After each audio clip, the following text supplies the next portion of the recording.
عبادتیں، ریاضتیں، قرآن کی تلاوت، رات کے قیام، دن کے روزے، مسجدوں کی رونق، سب کچھ دیکھا۔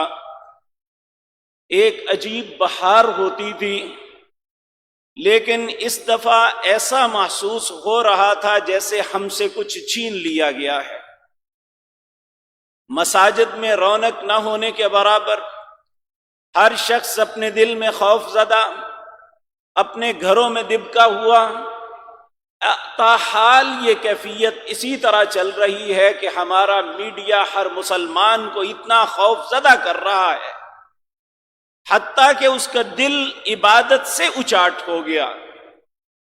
اور یہ بات ہمارے سامنے تجربے نے دکھا دی ہے کہ پہلے ہم کہتے تھے کہ عبادت اس لیے نہیں ہوتی کہ فرصت نہیں ہے۔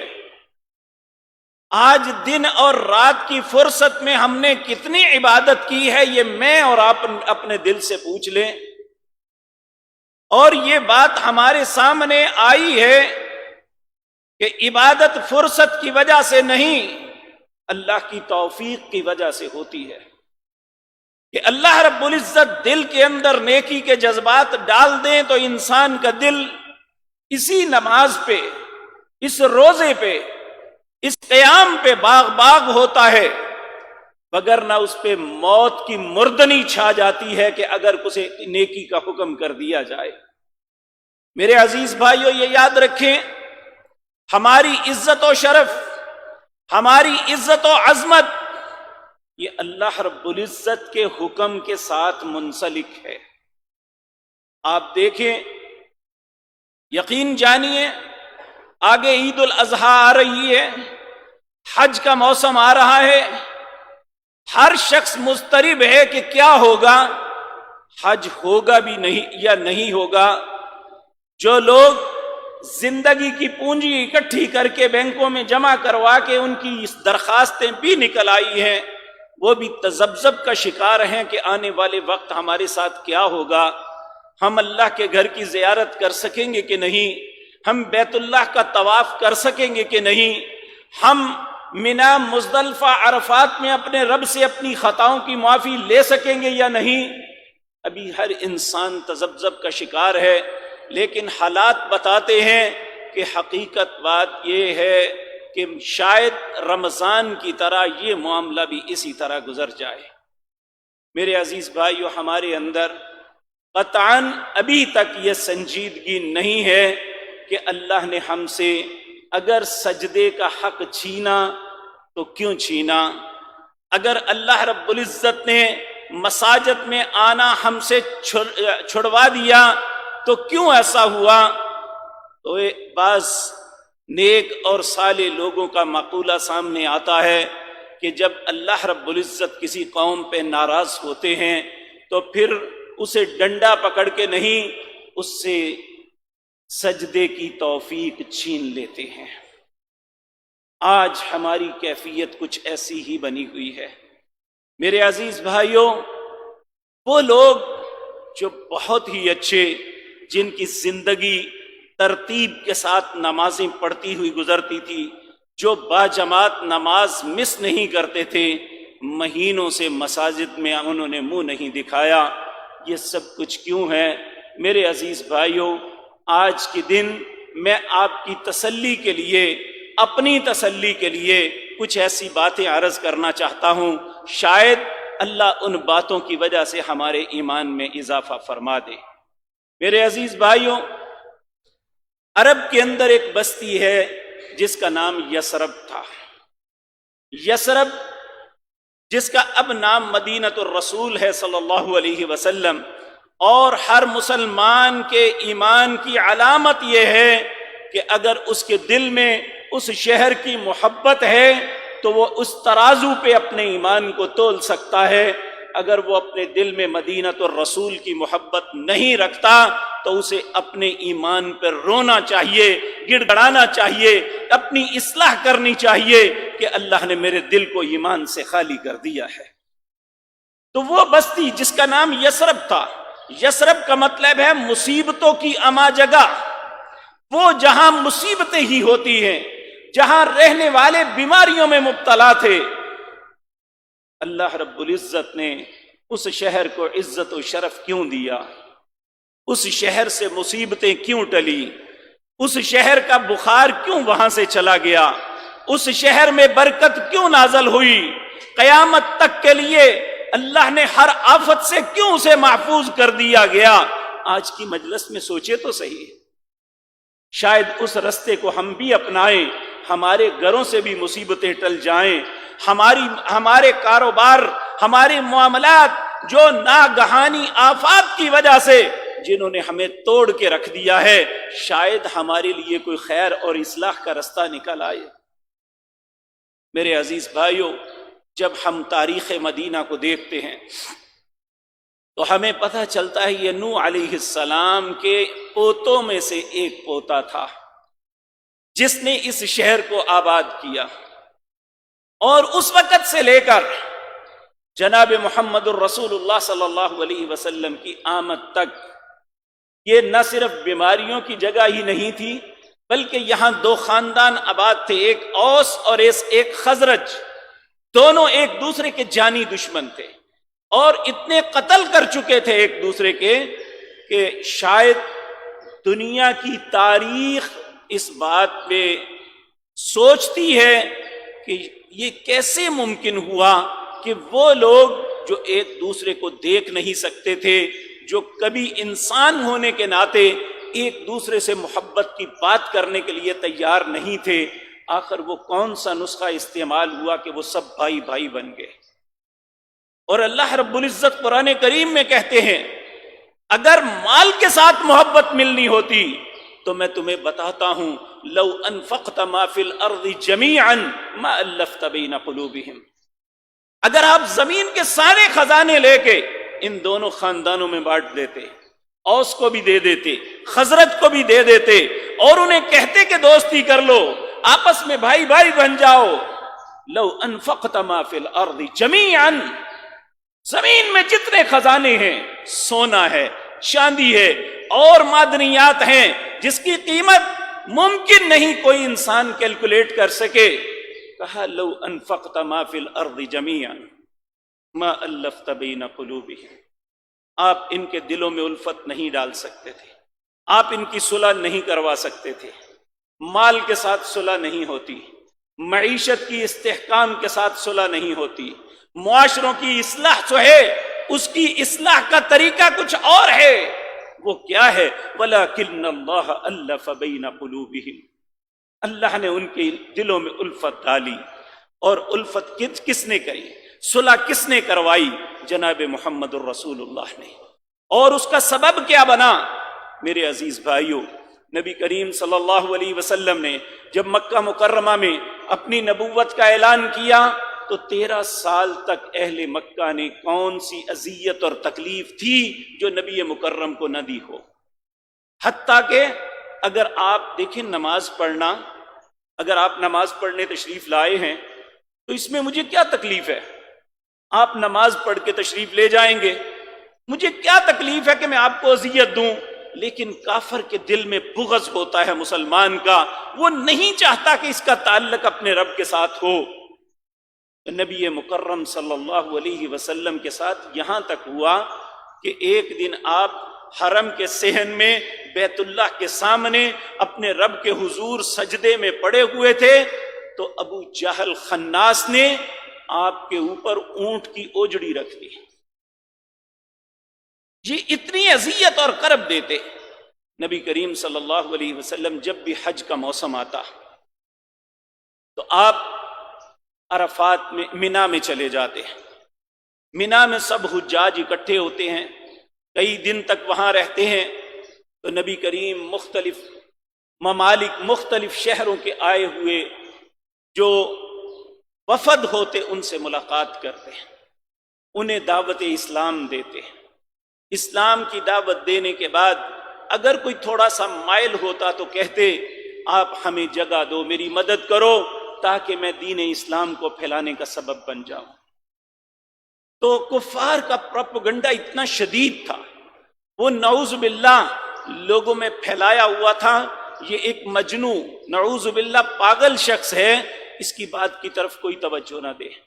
یہ نعوذ باللہ بے دین شخص ہے، یہ نامعلوم کون سا دین لے کے آیا ہے، تو لوگ کوئی بھی آپ کے ساتھ حامی نہ برتے۔ اسی طرح وقت گزر رہا تھا، آپ پہ سختیاں بڑھتی چلی جا رہی تھی۔ ایک سال آپ نے کچھ لوگوں کو ایک جگہ دیکھا جو جمرات کے پاس تھے، آپ نے ان سے پوچھا کہ آپ کون لوگ ہیں؟ کہنے لگے ہم یثرب کے رہنے والے ہیں۔ وہ بنو خزرج کے لوگ تھے۔ تو نبی کریم صلی اللہ علیہ وسلم نے فرمایا جو یہود کے حلیف ہیں؟ انہوں نے کہا ہاں۔ تو آپ نے انہیں فرمایا میں آپ سے بات کرنا چاہتا ہوں۔ وہ کہنے لگے کیا بات کرنا چاہتے ہیں؟ آپ نے فرمایا اگر ہم کسی الگ جگہ بیٹھ جائیں جہاں لوگوں کا رش نہ ہو تو میں اطمینان سے اپنی بات آپ کے سامنے رکھ سکتا ہوں۔ انہوں نے کہا ہاں معقول بات ہے، ایک انسان جو چہرے سے دانا اور عقل مند لگتا ہے، جو چہرے سے ہی بڑا خوبصورت، اور یاد رکھیں اللہ رب العزت نے نیک انسان کے چہرے چاہے وہ اس کا رنگ کالا کیوں نہ ہو ایک عجیب بشاشت رکھی ہوتی ہے، اور نبی مکرم تو سارے نیکوں کے امام تھے، ان کے چہرے پہ کتنی بشاشت ہوگی، کتنی خوبصورتی ہوگی، اور انسان دیکھ کے نبی مکرم صلی اللہ علیہ وسلم کے چہرے کو مرعوب ہو جاتا۔ اور میں آپ کو عرض کر دوں، حیی بن اخطب یہ یہود کے بہت بڑے ایک عالم دین تھا۔ جب یہ نبی کریم مدینہ منورہ تشریف لائے تو اس نے کہا کہ چلو میں جا کے دیکھوں، ہم نے اپنی کتابوں میں اس نبی کی تعریفات کو پڑھا ہوا ہے، اس نبی کی نشانیوں کو ہم نے دیکھا ہوا ہے، میں فوراً انہیں دیکھ کے پہچان جاؤں گا۔ اور جب وہ نبی کریم صلی اللہ علیہ وسلم کے ساتھ ملاقات کر کے واپس پلٹے تو بھائی نے پوچھا کیا خیال ہے؟ وہ کہنے لگا یہ چہرہ جھوٹا نہیں ہو سکتا۔ اور عبداللہ بن سلام رضی اللہ تعالی عنہ، انہیں اسلام کی توفیق نہیں ملی تھی، لیکن عبداللہ بن سلام رضی اللہ تعالی عنہ یہ بھی ایک یہودی عالم دین تھے، صرف آپ کا چہرہ مبارک دیکھ کے کہنے لگے کہ یہ ایسا چہرہ جھوٹا نہیں ہو سکتا، ان کی زبان سے جو باتیں نکل رہی ہیں میں نے ایسی باتیں نہیں سنی، اللہ کی قسم یہ اللہ کے نبی ہیں، وہ ایمان لے آئے۔ تو اللہ نے آپ کے چہرے میں عجیب ایک خوبصورتی، ایک بشاشت، ایک نور رکھا تھا کہ جو انسان آپ کو دیکھتا اگر اس کے دل میں کمینگی، بغض، اناد نہ ہوتا تو مرعوب ہو جاتا آپ کے چہرہ مبارک کو دیکھ کے۔ تو نبی مکرم صلی اللہ علیہ وسلم نے ان کے ساتھ بات کی کہ میں اللہ کا نبی بھیجا گیا ہوں، اللہ نے مجھ پہ کتاب نازل کی ہے، میں آپ کو دعوت اسلام دیتا ہوں۔ اب وہ لوگ جو بنو خزرج کے سردار تھے، یہ تقریباً 7 لوگ تھے، اور ان کا بڑا اسعد بن زرارہ رضی اللہ تعالی عنہ تھے۔ جب یہ باتیں سنی تو یہود کے ساتھ عموماً ان کا کلیش بھی رہتا تھا، دوستی بھی تھی، اور یہودی انہیں بارہا مرتبہ کہہ چکے تھے کہ قریب زمانہ آ چکا، اب اللہ کے آخری نبی آئیں گے اور پھر اس کے بعد ہم تمہیں تمہاری جڑ کو کاٹ کے رکھ دیں گے، وہ ہم ان کے ساتھ مل کے تمہارے خلاف لڑیں گے، تم جو ہمارے ساتھ ظلم کرتے ہو۔ اسد بن زرارہ نے نبی کریم نے کی باتیں جب سنی تو یہ اپنے ساتھیوں سے الگ مشورہ کرنے لگا کہ یہود ہمیں اس بات کی ہمیشہ دھمکی دیتے آئے ہیں، اور یقین جانیے اپنے ساتھیوں کو کہتا ہے کہ اس شخص کی زبان سے جو جو بات نکلی ہے، میں بڑی بڑی لوگوں کے ساتھ میٹنگز کی ہیں، لوگوں کے ساتھ ٹاک کیے ہیں، لیکن ان کی زبان کی خوبصورتی، ان کی بات کا حسن اور ان کی سچائی، یہ اسے میں جھٹلا نہیں سکتا، تو کیوں نہ ہم یہود سے پہل کرتے ہوئے ان پہ ایمان لے آئیں۔ تو مدینہ منورہ کے ان 7 لوگوں نے نبی کریم صلی اللہ علیہ وسلم کی دعوت کو قبول کر کے مسلمان ہو گئے۔ نبی کریم صلی اللہ علیہ وسلم نے ان کے ساتھ حضرت مصعب بن عمیر کو بھیجا، جو معلم بن کے گئے مدینہ منورہ میں، اور آنے والے سال تک 70 لوگ جو ہے مسلمان ہو چکے تھے، اور یہ سب کے سب ان کا نام اللہ نے کیا رکھا؟ انصار، مددگار۔ دنیا میں کسی کا نام انصار نہیں ہے۔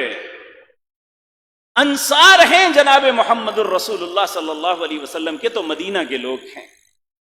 اور نبی کریم صلی اللہ علیہ وسلم جب یہ 70 لوگ آئے، انہوں نے آپ کے ہاتھ پہ بیعت کی اور پھر آپ کو ریکویسٹ کی، ہم اپنی سرزمین آپ کو دیتے ہیں، ہم آپ کی حفاظت کی ذمہ داری لیتے ہیں کہ آپ وہاں تشریف لائیں۔ اس سے پہلے نبی کریم صلی اللہ علیہ وسلم کو خواب میں دکھایا گیا کہ ایک سرسبز زمین کی طرف مجھے ہجرت کا حکم ہوا ہے۔ آپ فرماتے ہیں میں نے سمجھا شاید یمن کی طرف یا شاید فلاں یمامہ کی طرف، لیکن وہ حقیقتاً یثرب کی طرف تھی۔ اللہ رب العزت کے حکم سے پھر جب انہوں نے آپ کو دعوت دی کہ آپ لوگ اور مسلمان مدینہ منورہ میں آ جائیں، تو مسلمانوں کو نبی کریم نے اجازت دے دی کہ وہ مدینہ کی طرف ہجرت کر جائیں۔ تو اللہ رب العزت کے حکم کے مطابق یہ لوگ گئے۔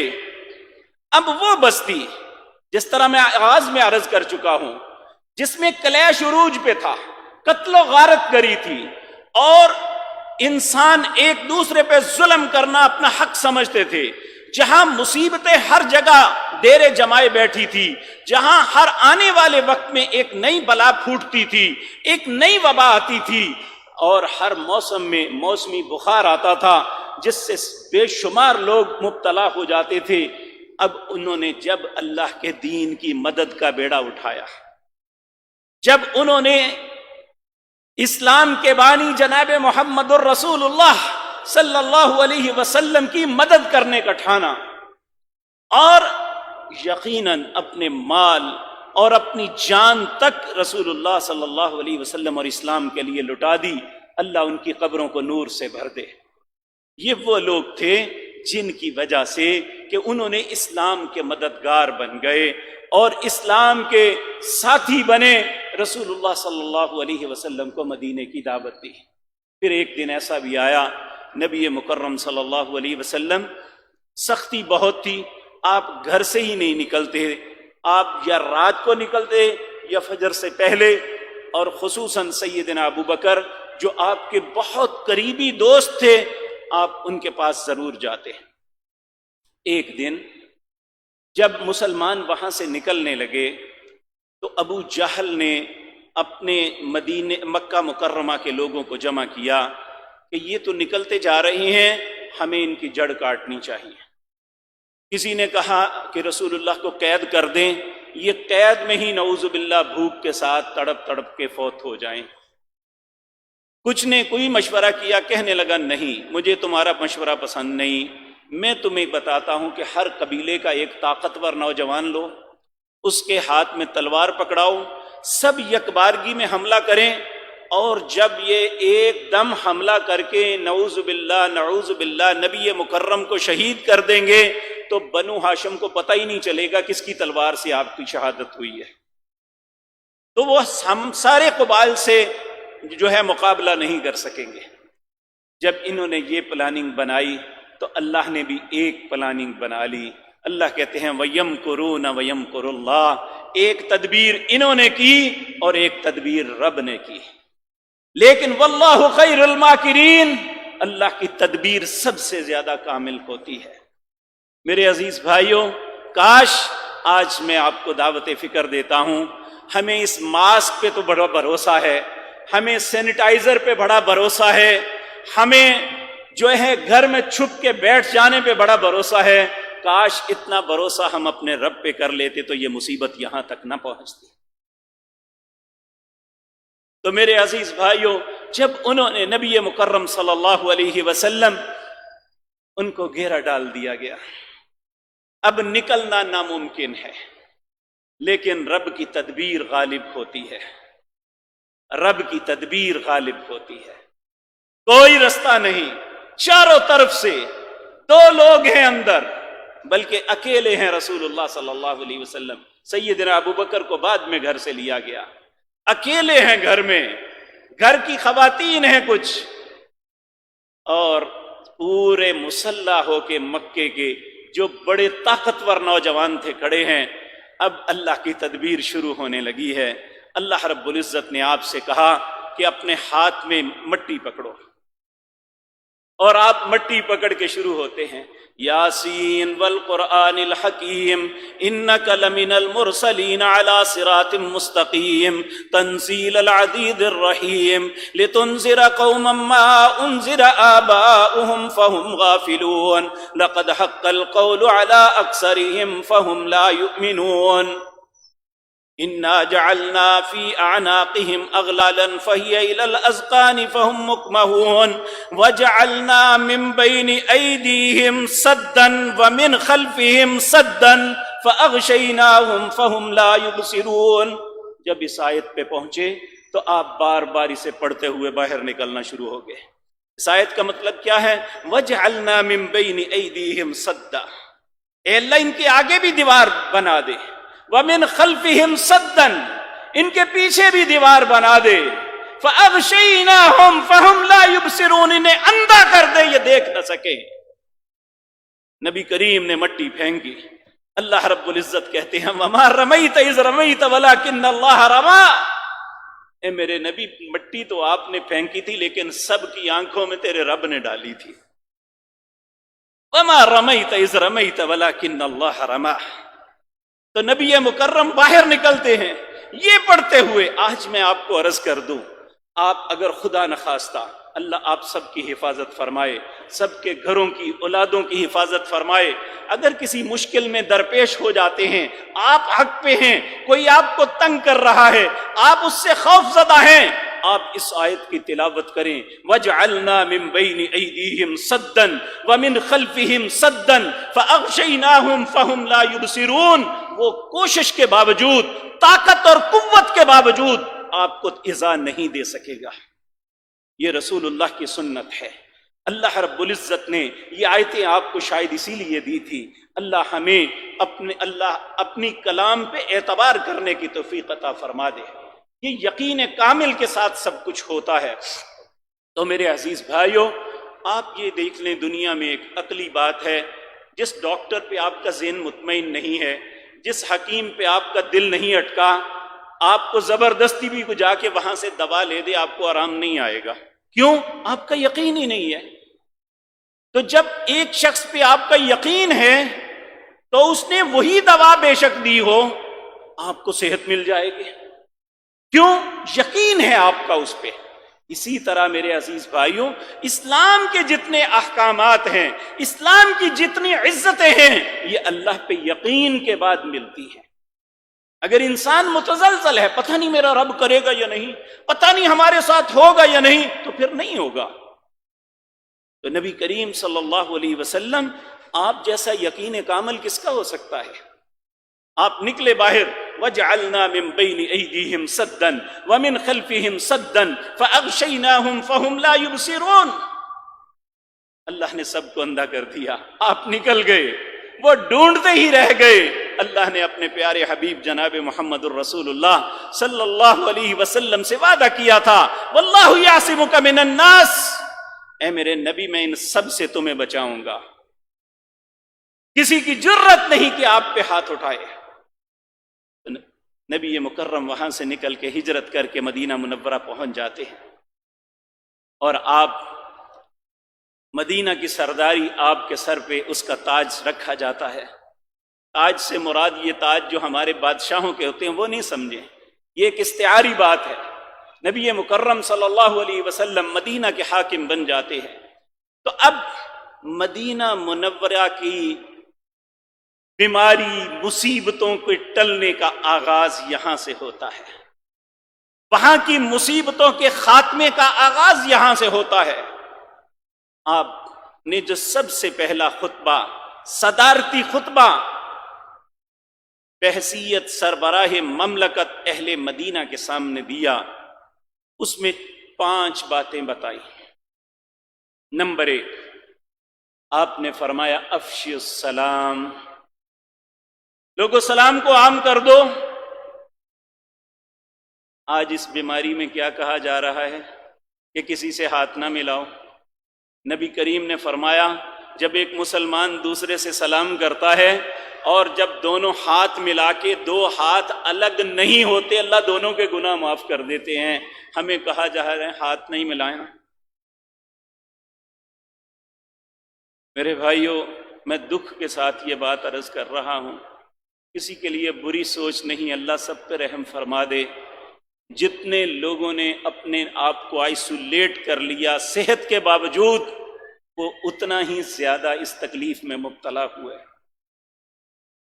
اور جنہوں نے اللہ کے گھروں کے ساتھ تمسک کیا، اپنے رب پہ توکل کیا، وہ پہلے دن جس طرح تھے آج بھی اسی طرح ہے۔ یہ اللہ کا خاص احسان ہے۔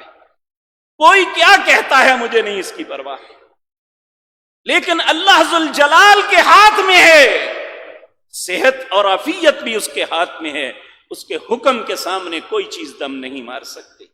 انما امرہ اذا اراد شیئا ان یقول له کن فیکون۔ جب بھی وہ کسی کام کا ارادہ کرتا ہے، اسے کوئی ڈاکٹروں کی ٹیم نہیں بھیجنی پڑتی، اسے کوئی فوج نہیں بھیجنی پڑتی، اس کے لیے کوئی وسائل کی ضرورت نہیں، وہ صرف حکم دیتا ہے، ہو جا، ہو جاتا ہے۔ کیا آپ دیکھتے نہیں ہیں کہ شدید ترین گرمی اور کرب کے اندر لوگ مبتلا ہوتے ہیں، اچانک ایک ٹھنڈی ہوا کا جھونکا آتا ہے، اس کے پیچھے بادل آتے ہیں، وہ بارش لے کے آتے ہیں، چند لمحوں کے اندر پورے خطے کے اندر موسم زمین و آسمان کی طرح بدل جاتا ہے۔ وہ کون کرنے والا ہے؟ اگر اس زمین پہ ایک وبا اور بیماری پھیلی ہے تو اس وبا اور بیماری کو لے جانا رب کے لیے تو کوئی مشکل نہیں ہے۔ ہم کیوں نہ وہی رستہ اختیار کریں جو اہل مدینہ نے کیا تھا، وہ اسلام کے خدمتگار بن کے ان کے سر سے یہ بلائیں ٹلی تھی، اور اس کائنات کے اندر نبی، اللہ کا ہر نبی ہی عظیم، اور اللہ ان کے اندر ایک منفرد حیثیت بناتا ہے، لیکن نبی و مکرم صلی اللہ علیہ وسلم تو سارے انبیاء کے امام تھے۔ اللہ نے جو عزت و شرف آپ کو دیا تھا، آپ اللہ کے حبیب تھے صلی اللہ علیہ وسلم، اور ہمارے آپ قدوہ ہیں، ہمارے قائد ہیں، ہمارے رہبر ہیں۔ آپ کی ایک ایک بات ہمارے لیے قابل عمل ہے۔ اللہ ہمیں اپنے نبی کی باتوں پہ یقین کرنے کی توفیق دے۔ تو میرے عزیز بھائیو، نبی مکرم وہاں گئے، خطبہ دیا، پہلی بات یہ کہی، تمہاری اصلاح کی یہاں سے آغاز ہوتا ہے، افشی السلام، سلام کو عام کر دو، ایک دوسرے کی سلامتی کے ضامن بن جاؤ۔ جب ایک دوسرے کے لیے دل میں خیر کے جذبات ہو جائیں، میں آپ کے لیے خیر سوچوں، آپ میرے لیے خیر سوچیں، آپ میرے لیے بھلائی کریں، میں آپ کے لیے کروں، تو یقین جانیے پھر اللہ اس معاشرے پہ اپنی رحمتیں نازل کرتا ہے۔ جب ہم ایک دوسرے کو توڑنے پہ لگ جائیں، جب ہماری ذہنی کیفیت یہ ہو، کاروباری رقابت، فرقہ وارانہ رقابت، برادریوں کی رقابت، اور جو ہے ایک دوسرے کی مفاد کے خلاف رقابت، یہ رقابتیں ایک دوسرے کو رسوا کرنے کی ساری زندگی جدوجہد اور کوشش کرتی ہیں، ایسے طریقے سے کبھی بھی اصلاح نہیں ہو سکتے۔ رسول اللہ نے یہ فرمایا، افشی السلام۔ اگر مجھے آپ سربراہ مملکت سمجھتے ہو تو سب سے پہلے میری طرف سے آرڈر یہ ہے، افشی السلام، سلام کو عام کر دو، ایک دوسرے کی سلامتی کا ضامن بن جاؤ۔ دوسرا، وطعم الطعام، دوسرے سے کھانا نہیں، دوسرے کی پاکٹ پہ نظر نہیں، دوسرے کے مال کو ہتھیانا نہیں، جو تمہارے پاس ہے یہ سوچو کہ میں دوسروں کی کیا بھلائی کر سکتا، دوسرے کو کھلاؤ، وطعم الطعام۔ تیسرا، دیکھیں جو رشتے ہوتے ہیں نا، قریبی رشتے، ان میں مفادات کا کلیش ہوتا ہے، بھائیوں میں تقسیم کا کلیش ہوتا ہے، بہنوں کے ساتھ کوئی اور قسم کے کلیش ہوتے ہیں، چچاؤں کے ساتھ، اسی لیے ہمارے معاشرے میں رشتے جو قریبی رشتے انہیں شریکہ کہتے ہیں۔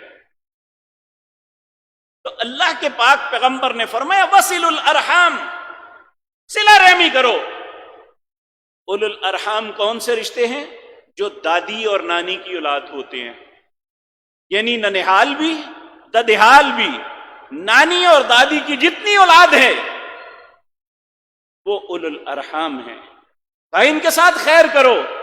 اور یہ یاد رکھیں، جو اپنے رشتہ داروں میں خیر کا عادی ہو جاتا ہے وہ پھر انسانیت میں بھی خیر اور بھلائی کا عادی ہوتا ہے، کیونکہ یہاں تو مفاد پہ زد پڑتی ہے نا، تو اگر وہ مفادات کو قربان کر کے اپنوں کے ساتھ خیر کرتا ہے تو پھر اس کی عادت بن جاتی ہے کہ وہ دوسروں کے ساتھ بھی خیر کرے۔ اور ہم اپنے معاشرے میں دیکھتے ہیں، جو لوگ اپنے رشتہ داروں کے اندر، اپنے خاندانوں کے اندر بھلائی کرتے ہیں، احسان کرتے ہیں اور اپنے مفادات کو چھوڑ دیتے ہیں، ہم دیکھتے ہیں کہ وہ معاشرے کے اندر بھی بہت خوبصورت انسان نظر آتے ہیں، وہ معاشرے کے اندر بھی وہی کردار ادا کرتے ہیں۔ اللہ ہمیں بھی ایسا کردار ادا کرنے کی توفیق عطا فرمائے۔ چوتھی بات یہ فرمائی، صلو باللیل والناس نیام۔ فجر، ظہر، عصر، مغرب، عشاء، یہ نمازیں اس طرح فرض ہیں جس طرح ہمارا سانس لینا۔ جس طرح یہ سانس بند ہو جائے تو انسان کے ساتھ کیا ہوتا ہے؟ یہ جو بیماری کرونا ہے، اس میں کیا ہے کہ پھپھڑے، ان کی جتنی وینز ہیں بند ہو جاتی ہیں، سانس میں دشواری، اللہ حاض القیاس جب بالکل بند ہو جاتی ہیں، سانس لیا نہیں جاتا، انسان کی ڈیتھ ہو جاتی ہے، یا اس کے خون میں کلاٹ آ جاتے ہیں کہ وہ اس کلاٹ کی وجہ سے وہ سانس نہیں لے پاتا تو اس کی ڈیتھ ہو جاتی ہے۔ اسی طرح میرے عزیز بھائیو، اگر انسان کے سانس کو بند کر دیا جائے تو وہ مر جاتا ہے، تو ایک بظاہر زندہ انسان جب اس سے یہ 5 نمازیں چھن جائیں وہ بھی مرا ہوا انسان ہے، اللہ کی نظروں میں وہ زندہ نہیں ہے۔ تو اللہ رب العزت ہمیں توفیق دے۔ تو نبی کریم نے کہا یہ 5 تو اپنی جگہ ہے، یہ تو پڑھنی ہے، لیکن اے امت محمد الرسول اللہ، اصلاح کے لیے، کیونکہ یہ نماز وہ ہے کہ جس کے ساتھ انسان کے کردار پہ بہت اچھے اثرات مرتب ہوتے ہیں۔ ویسے تو ہر نماز ہی بے حیائی تو روکتی ہے اور برائی سے روکتی ہے، ظلم و تعدی سے روکتی ہے، لیکن خصوصاً یہ رات کی نماز جسے تہجد کہتے ہیں، یہ انسان کے کردار پہ زبردست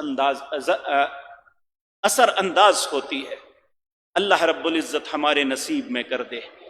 اور ایک صرف یہ نہیں، نبی مکرم نے فرمایا یہ 4 کام کر لو، میں تمہیں لکھ کے دے دیتا ہوں۔ یہ لکھ کے دینے والی بات میری ہے۔ آپ نے کہا میں یقین دلاتا ہوں، تم اللہ کی جنت میں سلامتی کے ساتھ داخل ہو جاؤ گے، یہ تو آخرت کا انعام ہے، دنیا کا یہ ہے کہ تمہارے شہر میں امن ہو جائے گا۔ اب نبی مکرم صلی اللہ علیہ وسلم جب لوگوں نے آپ کی بات کو قبول کر لیا، لوگ آپ کے مددگار بن گئے، تو پھر مدینہ منورہ میں جب پہلا پھل آیا تو وہ پھل لے کے لوگ نبی کریم کی خدمت میں حاضر ہوئے، اور حدیث میں آتا ہے، حضرت ابو ہریرہ کہتے ہیں کہ جب بھی کسی بھی شخص، کسی ذمہ دار کا کوئی بھی پھل، پہلا پھل وہ پکتا، وہ لے کے نبی مکرم صلی اللہ علیہ وسلم کی خدمت میں حاضر، فَإِذَا أَخَذَهُ، نبی کریم اس پھل کو پکڑ لیتے، قَالَ، پھر اللہ سے دعا کرتے، اللہم بارک لنا فی ثمرنا، اے اللہ یہ ہمارے اس پھل میں برکت ڈال دے۔ یہ حاکم تھے اور لوگوں کی خیر کا سوچتے تھے، اور یقین جانیے امام مالک رحمت اللہ علیہ یہ بنو عباس کے دور میں ہوئے، اور ایک دفعہ ان کے ساتھ کوئی بات چل رہی تھی تو انہوں نے کہا جاؤ بنو امیہ کے دور کے گوداموں میں سے گندم لے کے آؤ، آج کی گندم سے ان کی گندم کا سائز کتنا بڑا ہے۔ یہ حکمرانوں کی خیر، حکمرانوں کے دلوں میں اپنی عوام کی بھلائی کے اثرات پھلوں پہ پڑتے ہیں، یہ رسول اللہ نے ہمیں طریقہ بتلایا۔ اور آج دیکھ لیں، آپ پورے علاقے میں گندم ڈھونڈ کے دیکھ لیں، آپ کو ساری گندم مری ہوئی ملے گی۔ ہم کسی کی موافقت یا مخالفت نہیں کرتے، لیکن یہ سب کچھ کیا ہو رہا ہے، ہمیں سوچنا چاہیے۔ اللہ کے پیارے حبیب پھل کو پکڑتے صلی اللہ علیہ وسلم اور دعا کرتے، اللہم بارک لنا فی ثمرنا۔ جب حکمران کے دل میں یہ ہو کہ جب ان کی پیداوار آئے گی تو میں نے چھیننی کس طرح ہے، پھر اللہ اس سے برکت اٹھا لیتے ہیں۔ جب اس کے دل میں یہ خیر ہوگی کہ اللہ انہیں برکت دے، تو پھر مملکت میں بھی برکت ہوگی اور لوگوں کو بھی اس سے خیر ملے گی۔ تو اللہ کے پیارے حبیب نے دعا کی، اللہم بارک لنا فی ثمرنا وبارک لنا فی مدینتنا، اے اللہ ہمارے اس شہر میں بھی برکت ڈال دے، وبارک لنا فی ساعنا۔ وہ اس زمانے میں ترازو نہیں، ٹوپا ایک برتن ہوتا تھا، اس میں تولتے تھے۔ وہ دو قسم کے، ایک سا ایک مد۔ سا بڑا ہوتا، مد چھوٹا ہوتا تھا، تو یہ اس میں تول کے دیتے تھے کہ اے اللہ ہماری پیمانے میں بھی برکت عطا فرما دے۔ دیکھیں، پھل میں برکت عطا فرما، ہمارے شہر میں برکت عطا فرما، ہمارے پیمانے میں برکت عطا فرما۔ پھر آپ نے اللہ سے دعا مانگی ہے کہ اے میرے اللہ، ان ابراہیم عبدک و خلیلک و نبیک، اے اللہ ابراہیم تیرے نبی بھی تھے، تیرے خلیل اور بندے تھے، وانی عبدک و نبیک، اے اللہ میں بھی تیرا بندہ اور تیرا نبی ہوں۔ انہ دعاک لمکہ، میرے بابا ابراہیم نے مکے کی برکت کے لیے تجھ سے دعا مانگی تھی۔ وَإِنِّي أَدْعُوكَ لِلْمَدِينَةِ بِمِثْلِ مَا دَعَاكَ لِمَكَّةِ، اے اللہ میں تجھ سے مکے کی برکت سے دگنی برکت کی دعا مانگتا ہوں۔ اب دیکھیں، جن لوگوں نے خیر کا سوچا، جنہوں نے خیر خواہی کی، آنے والے مسلمان مہاجرین، ان کے ساتھ کیا کیا تھا کہ جب مہاجر نبی پاک نے کسی کا بھائی بنایا، اس نے کہا یہ آدھا مال میرا آدھا تمہارا۔ تو مہاجرین پہ بھی اللہ رب العزت اپنے نور کی برکھا برسائے، انہوں نے بھی عجیب کہا کہ تم اپنا مال اپنے پاس رکھو، اللہ تمہیں برکت دے، ہمیں بازار کا رستہ بتاؤ، اللہ ہمیں رزق دے دے گا۔ یہ ہوتی ہے خیر۔ آج اگر مانگنے کی بات آتی ہے تو سارا ملک مانگنے کے لیے لائنوں میں کھڑا ہے، اسے ضرورت ہے یا نہیں۔ تو وہاں کیا بات تھی؟ جب خیر دلوں میں ہو، جن کو ضرورت مند تھے ان کے دل میں بھی خیر تھی، جو دینے والے تھے ان کے دل میں بھی خیر تھی۔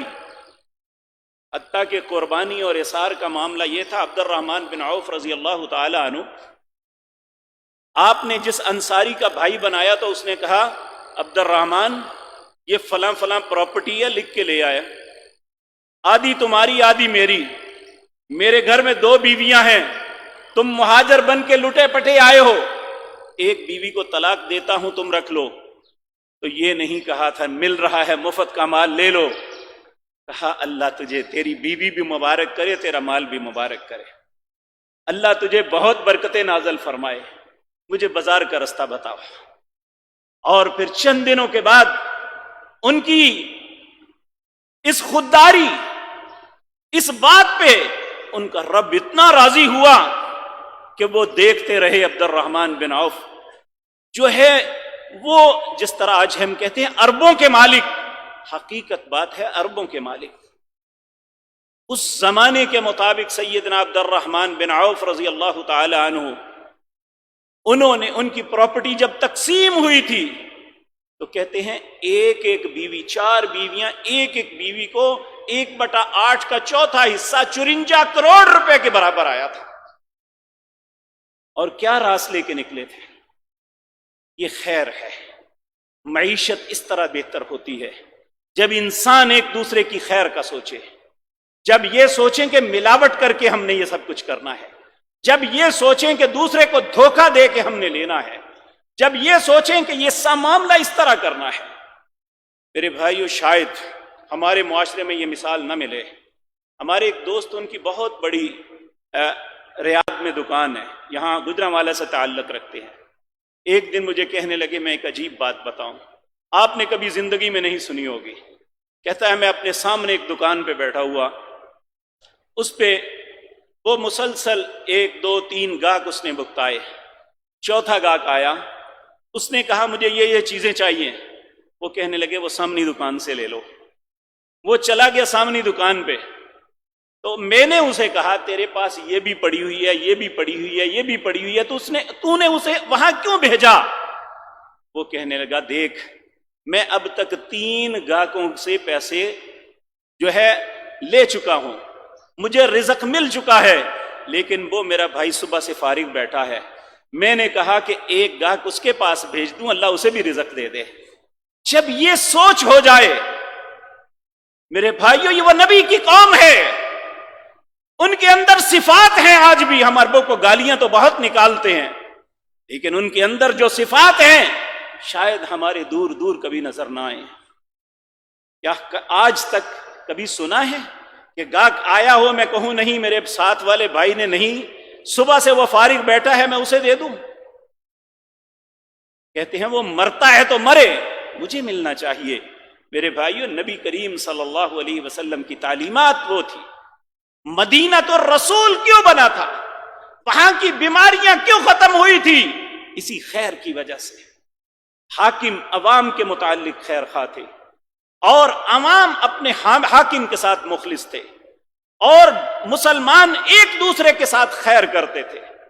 اور اللہ رب العزت کو قرآن کریم کے اندر تعریف کرنی پڑی، محمد الرسول اللہ، محمد اللہ کے رسول ہیں صلی اللہ علیہ وسلم، والذین معہ، ان کے جتنے بھی ساتھی ہیں، اشداء علی الکفار، کفار کے لیے تو ان کے دل سخت ہیں، رحماء بینہم، مسلمانوں کے درمیان بڑے ہی رحم دل ہیں، تراہم رکعا سجدا، اللہ کہتے ہیں ان کی تعریف کیا بتاؤں، جب بھی انہیں دیکھو گے یا رکوع میں ہوں گے یا سجدے میں ہوں گے، یہ نہیں کہ سارا دن اور ساری رات پیسے کے پیچھے ہی بھاگتے ہیں، تراہم رکعا سجدا یبتغون فضلا من اللہ ورضوانا، ان کی زندگی کا مقصد ہی یہ تھا اپنے رب کا فضل اور اس کی رضامندی کو تلاش کرو، ہمارا رب کس طرح راضی ہو جائے۔ اور میرے بھائیوں، آج ہم اگر کسی فیکٹری میں ملازم ہیں، اگر کسی دکان پہ ملازم ہیں، اگر ہمارا مالک ہم پہ خوش ہو جائے تو پھر ہمیں یقین ہوتا ہے اب یہ ہمارے ساتھ خیر کرے گا، اب یہ ہمیں جو ہے ہماری تنخواہ میں انکریز زیادہ کرے گا، ہم پہ خوش ہوگا۔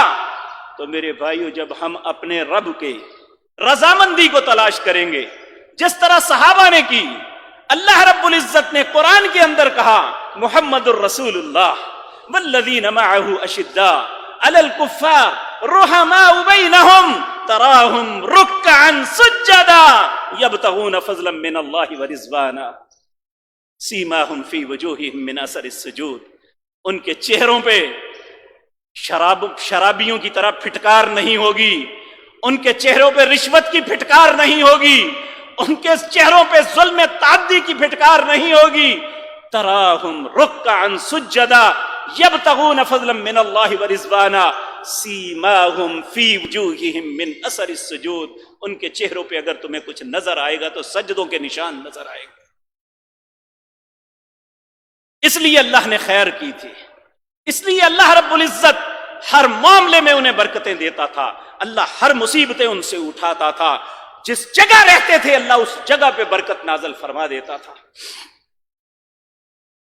وہی مدینہ جو لوگوں کے لیے ایک تانا تھا، لوگ وہاں جانے پہ گھبراتے تھے، وہاں اللہ کے رسول نے دعا مانگی، اے اللہ مدینے کے بخار کو یہاں سے لے جائے۔ اللہ نے اپنے نبی کی دعا کی برکت کی وجہ سے ہمیشہ کے لیے وہاں سے وبائیں ختم کر دی۔ اب قیامت تک مدینے کے 7 دروازے ہوں گے، ہر پہ فرشتے کھڑے ہیں، نہ مدینے میں طاعون داخل ہو سکے گا، نہ دجال داخل ہو سکے گا۔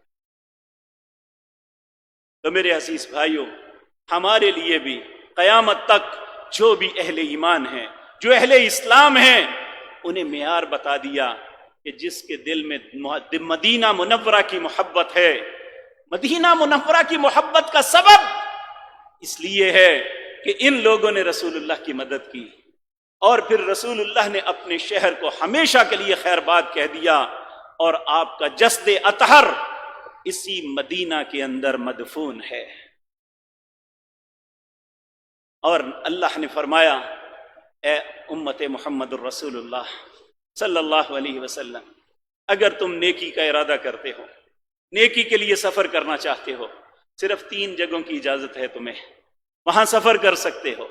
نمبر 1 میرا گھر بیت اللہ ہے، نمبر 2 میرے نبی کا شہر مدینۃ الرسول ہے، میرے نبی کی مسجد نبوی ہے، نمبر 3 سارے نبیوں کی اما جگہ بیت المقدس کو تیسرے نمبر پہ رکھا، اپنا گھر پہلے نمبر پہ رکھا، دوسرے نمبر پہ میرے نبی جناب محمد الرسول اللہ کا شہر اور آپ کی مسجد کو رکھا۔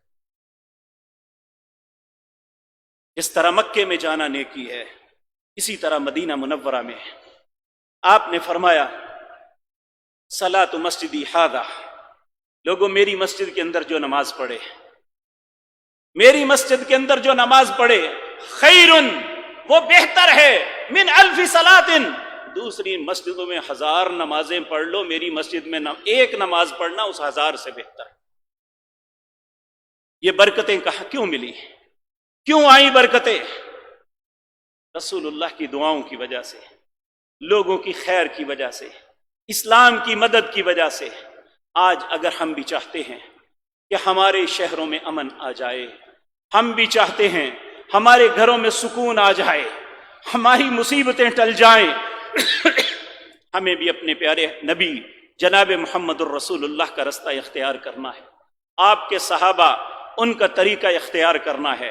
یقین جانیے یہ بلائیں کوئی بلائیں نہیں ہیں، یہ مصیبتیں کوئی مصیبتیں نہیں ہیں۔ انما امرہ اذا اراد شیئا ان یقول لہ کن فیکون، جب بھی اللہ کسی کام کا ارادہ کرتا ہے اس کے لیے کوئی مشکل نہیں، ایک حکم آئے گا ساری دنیا کی طرح بدل جائے گی۔ تو میرے عزیز بھائیو، ہم سب آئیں اللہ کے گھر، ہم سب آئیں اللہ کی بارگاہ میں، ہم جھک جائیں اپنے رب کے سامنے، ہمارے چہروں پہ بھی وہ نور آ جائے کہ تراہم رکعا سجدا یبتغون فضلا من اللہ ورضوانا، ہماری بھی زندگی کا محور یہ بن جائے کہ اللہ کے فضل اور اس کی رضامندی کو تلاش کرنا ہے۔ سیماہم فی وجوہہم من اثر السجود، اللہ فرماتے ہیں تمہارے چہروں پہ بھی اگر سجدوں کے نشان آ جائے تو مجھے حیا آتی ہے ایسے چہرے پہ جس پہ سجدے کا نشان بھی ہو اور میں اسے تکلیف میں مبتلا ہوں۔ اللہ رب العزت ہم پہ رحم فرمائے۔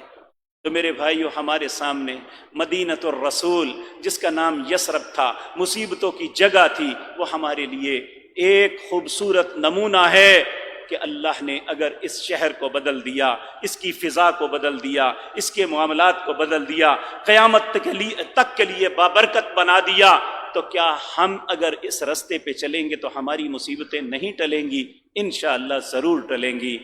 مدینہ کے منافقوں نے یہ بات کہی تھی جب نبی کریم احد میں تھوڑی سی تکلیف میں مبتلا ہوئے تو مدینے کے دروازے پہ آ کے کہنے لگا لَيُخْرِجَنَّ الْأَعَزُّ مِنْهَا الْأَذَلَّ، آج سب سے عزت والے نے سب سے ذلیل نعوذ باللہ نبی کریم کی طرف اشارہ کر کے کہا، ان کو نکال دیا۔ اس کا اپنا بیٹا عبداللہ بن ابی کا بیٹا اپنے باپ کے گریبان کو پکڑ لیتا ہے، کہا تو سب سے ذلیل ہے، رسول اللہ سب سے عزت والے ہیں۔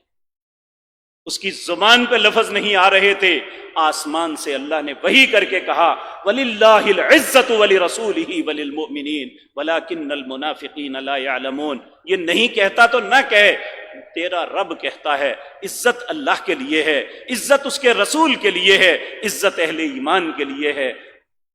وہ عزتیں تو پا گئے، اللہ ہمیں ایمان والا بننے کی توفیق عطا فرما دے تاکہ عزت ہمارا مقدر بھی بن جائے، دنیا اور آخرت کی بھلائی ہمیں مل جائے، دنیا اور آخرت کی ہر مصیبت ٹل جائے۔ اقول قولی ھذا واستغفر